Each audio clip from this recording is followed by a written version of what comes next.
شور کوٹ کے نوا میں گھوم رہے تھے کہ اچانک ایک صاحب نور، صاحب حشمت سوار نمودار ہوئے، جنہوں نے اپنائیت سے آپ کو اپنے قریب کیا اور آگاہ کیا کہ میں علی ابن طالب رضی اللہ تعالی عنہ ہوں، اور پھر فرمایا کہ آج تم رسول اللہ صلی اللہ علیہ وسلم کے دربار میں طلب کیے گئے ہو۔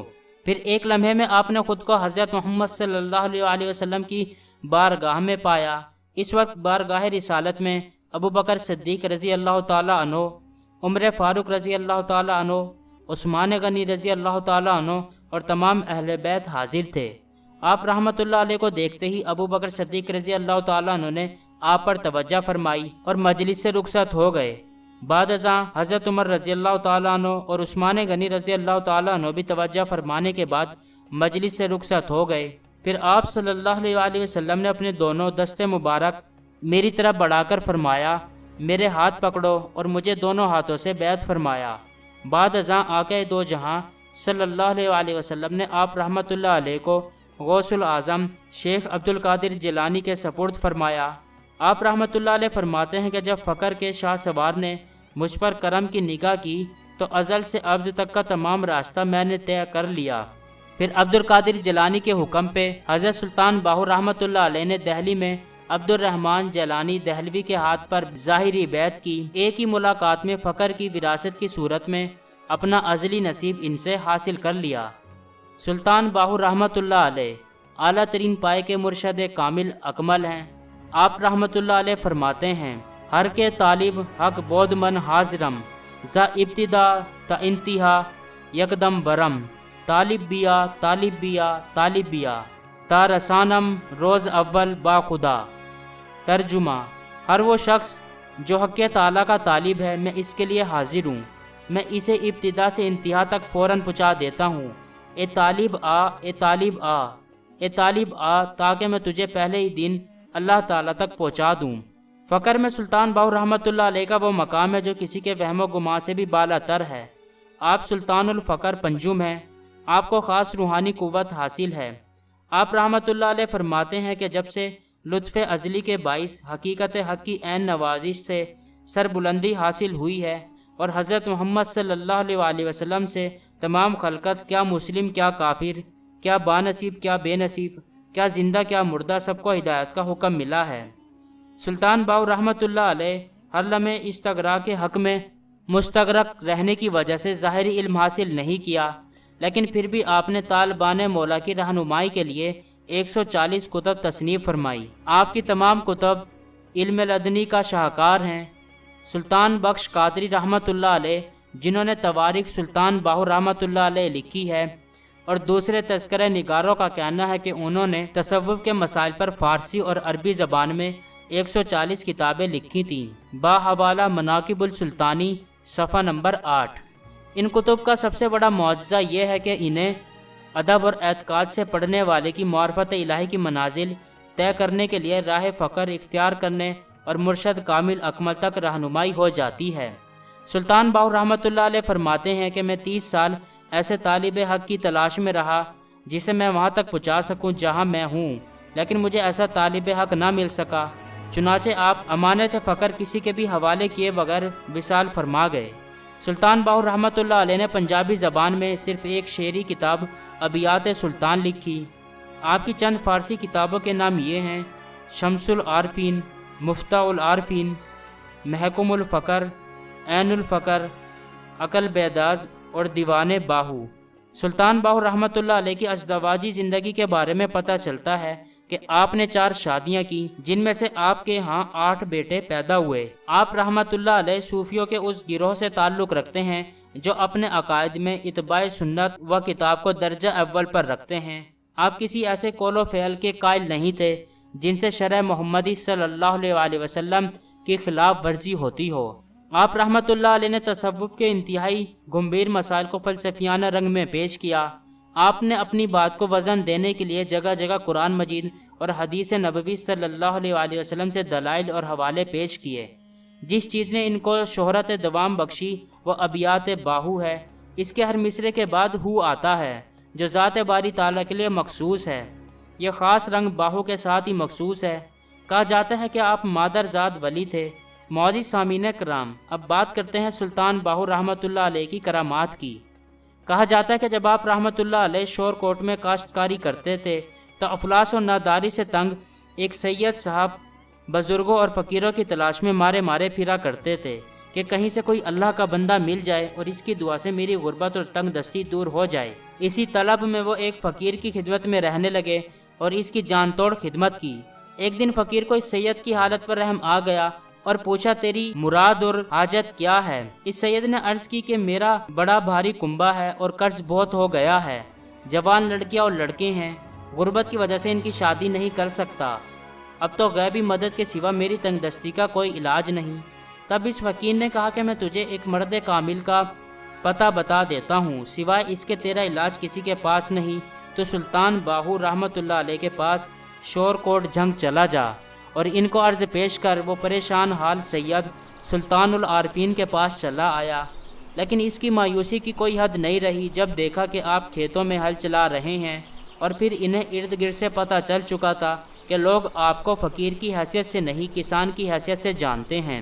یہ حالت دیکھ کر مایوس ہو کر واپس مڑنے ہی والا تھا کہ سلطان باہو رحمۃ اللہ علیہ جو سید کی دلی کیفیت سے آگاہ ہو چکے تھے ان کو آواز دی۔ سید نے قریب آ کر سلام کیا۔ آپ رحمۃ اللہ علیہ نے سلام کا جواب دے کر فرمایا کہ کس ارادے سے یہاں آئے ہو؟ سید نے اپنی ساری سرگزشت سنا دی۔ آپ رحمۃ اللہ علیہ نے سید کو کہا کہ آپ میرا یہ حال پکڑے میں ابھی آیا، اور تھوڑی دیر بعد آپ مٹی کا ایک ڈھیلا اٹھا کر واپس آئے تو سید سے مخاطب ہوا کہ سید صاحب آپ نے مفت میں تکلیف اٹھائی، میں تو ایک جٹ آدمی ہوں۔ سید کو غصہ آیا اور طیش میں بولا کہ ہاں یہ میری سزا ہے کہ سید ہو کر ایک جٹ کے سامنے سائل کی حیثیت سے کھڑا ہوں۔ سلطان باہو رحمۃ اللہ علیہ کو جلال آیا اور اپنی زبان مبارک سے یہ شعر پڑھتے ہوئے نظر جنا دی کیمیا سونا کر دے وٹ قوم اتے موقوع نہیں، کیا سید کیا جٹ، ڈھیلا زمین پر دے مارا۔ مٹی کا وہ ڈھیلا دور تک لڑکتا چلا گیا اور مٹی کے جس ڈھیلے سے ٹکرایا وہ سونے کے بنتے چلے گئے۔ سید یہ دیکھ کر حیران رہ گیا اور روتے ہوئے معافی مانگی۔ آپ رحمۃ اللہ علیہ کے روحانی کمالات آپ کی پیدائش سے ہی شروع ہو گئے تھے۔ جب آپ چھوٹے تھے اور ابھی اپنی والدہ ماجدہ کا دودھ پیتے تھے تو رمضان المبارک میں سحری سے افطاری کے ٹائم تک آپ نے دودھ پینا چھوڑ دیا، یعنی کہ آپ رحمۃ اللہ علیہ بھی روزہ رکھتے تھے۔ جب دایا آپ رحمۃ اللہ علیہ کو چھوٹی عمر میں باہر لے جاتی تو آپ کا روحانی چہرہ دیکھ کر اکثر ہندو لوگ کلمہ طیبہ پڑھ لیتے۔ ایک روز شہر کے تمام ہندو اکٹھے ہو کر آپ کے والد ماجد بازید محمد کے پاس گئے اور عرض کی کہ دایا آپ کے فرزند کو وقت بے وقت باہر لاتی ہے، جس سے ہمارے مذہب کا سخت نقصان ہو رہا ہے، آپ مہربانی فرما کر اپنے فرزند کی سیر و تفریح کے لیے وقت مقرر کر دیں، ہم اپنے مذہب کی حفاظت کے لیے منادی کرنے والے مناظم رکھ لیں گے۔ چنانچہ ہندوؤں نے ملازم رکھ لیے۔ جب آپ رحمۃ اللہ علیہ باہر جاتے تو وہ ملازم منادی کر دیتے، جس سے تمام ہندو لوگ فوراً اپنے دکانوں یا مکانوں میں گھس جاتے۔ سلطان الاولیاء امام الاتقیاء شیخ سلطان حامد رحمۃ اللہ علیہ فرماتے ہیں کہ میں نے اپنے والد ماجد شیخ غلام باہو رحمۃ اللہ علیہ کی زبان سے سنا ہے کہ جب سلطان باہو رحمۃ اللہ علیہ کی نگاہ جس غیر مسلم پر پڑی وہ فوراً کلمہ پڑھ کر مسلمان ہو گیا۔ سبحان اللہ، یہ کتنا بڑا فضل خدا بندی ہے کہ اس نے اپنے حبیب حضرت محمد صلی اللہ علیہ وسلم کی امت کے اولیاء کی نظر میں اتنی تاثیر رکھ دی۔ ایک دفعہ جب آپ رحمۃ اللہ علیہ بیمار ہوئے تو لوگ آپ کی اجازت سے ایک برہمن طبیب کو بلانے اس کے گھر گئے۔ برہمن نے کہا کہ میں ڈرتا ہوں اگر میں وہاں گیا تو مسلمان ہو جاؤں گا، بہتر یہی ہے کہ آپ رحمۃ اللہ علیہ کا کرتا یہاں لے آئیں۔ مریدوں نے ایسا ہی کیا۔ جب اس برہمن نے کرتا دیکھا تو بے ساختہ اس کی زبان سے کلمہ طیبہ جاری ہو گیا، لا الہ الا اللہ محمد الرسول اللہ۔ آپ رحمۃ اللہ علیہ کی کرامات سینکڑوں سال گزر جانے کے باوجود ابھی تک مشہور ہیں، اور یہ سب صرف اور صرف حضرت محمد صلی اللہ علیہ وسلم سے نسبت ہونے کی وجہ سے ہے۔ سلطان باہو رحمۃ اللہ علیہ نے اس دار فانی میں 63 سال اسلام کی تعلیمات عام کی، اور مغل بادشاہ اورنگزیب عالمگیر کے عہد حکومت میں یکم جمادی الاخری 1102 ہجری بمطابق یکم مارچ 1691 عیسوی میں وفات پائی۔ آپ رحمۃ اللہ علیہ کا پہلا مزار دریائے چناب کے مغربی کنارے پر واقع قلعہ کوہرگان سے کچھ فاصلے پر تھا، جس کے جانب پختہ دیواریں تھیں۔ تقریباً 99 سال بعد 1190 ہجری 1775 عیسوی میں دریائے چناب میں طغیانی آ گئی، قریب تھا کہ پانی مزار میں داخل ہو جاتا۔ آپ نے اپنے سجادہ نشین کو خواب میں ہدایت دی کہ میرا جسم کہیں اور منتقل کر دیا جائے۔ اگلے دن جب ہزاروں لوگوں کی موجودگی میں قبر سے آپ کا جسم نکالا گیا تو سب نے دیکھا کہ آپ کا جسم اور کفن صحیح سلامت ہے۔ فضا میں بہت دور تک خوشبو پھیل گئی۔ داڑھی مبارک سے پانی کے قطرے ٹپک رہے تھے اور ایسے محسوس ہوتا تھا جیسے ابھی سوئے ہیں۔ اس واقعے کے تقریباً 158 سال بعد 1336 ہجری بمطابق 1918 عیسوی میں دریا چناب میں ایک بار پھر شدید طغیانی اور سیلاب آیا، جس کی وجہ سے آپ کے جسم کو پھر سے کہیں اور منتقل کرنا پڑا۔ اس وقت بھی آپ کا جسم مبارک اور کفن صحیح سالم تھے۔ آپ کے موجودہ مزار کی تکمیل حضرت حاجی محمد امیر سلطان رحمۃ اللہ علیہ کے دور میں ہوئی۔ جب سے اب تک سلطان باہو رحمۃ اللہ علیہ کا مزار مبارک قصبہ دربار سلطان باہو رحمۃ اللہ علیہ، نزد گڑھ مراجہ، تحصیل شورکوٹ، ضلع جھنگ، پنجاب، پاکستان میں واقع ہے۔ آپ کا عرس ہر سال جمادی الثانی کی پہلی جمعرات کو منایا جاتا ہے، جس میں ہزاروں عقیدت مند حاضری دیتے ہیں۔ اللہ تعالیٰ آپ رحمۃ اللہ علیہ کو جنت الفردوس میں اعلیٰ سے اعلیٰ مقام عطا فرمائے اور آپ کو اپنے جوار رحمت میں جگہ دے، آمین۔ دوستو، میں ہوں آپ کا ہوسٹ دوست عظیم الظفر اور آپ دیکھ رہے ہیں عظمی وائس۔ دوستو، آج کی ویڈیو کے بارے میں آپ کی کیا رائے ہے؟ کمنٹ باکس میں اپنی رائے کا اظہار ضرور کیجیے گا۔ دوستو، انشاءاللہ اب ہم اپنی نیکسٹ ویڈیو تک کے لیے نئے خواہشات کے ساتھ آپ سے اجازت چاہیں گے۔ خوش رہیں، خوشیاں بانٹیں، جئیں اور جینے دیں۔ اپنا اور اپنے چاہنے والوں کا خیال رکھیے۔ لانگ لیو پاکستان، لانگ لیو پاک آرمی۔ اللہ ہم سب کا حامی و ناصر ہو۔ فی امان اللہ، گڈ بائے۔ دوستو، یہ ویڈیو آپ کو کیسی لگی؟ اچھی یا بری؟ اپنی رائے کا اظہار کمنٹ باکس میں ضرور کریں تاکہ ہمیں پتہ چل سکے ہم جو محنت کر کے ویڈیوز بنا رہے ہیں آپ کو پسند بھی آ رہی ہیں یا نہیں۔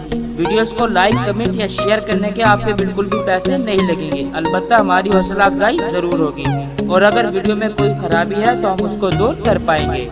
شکریہ۔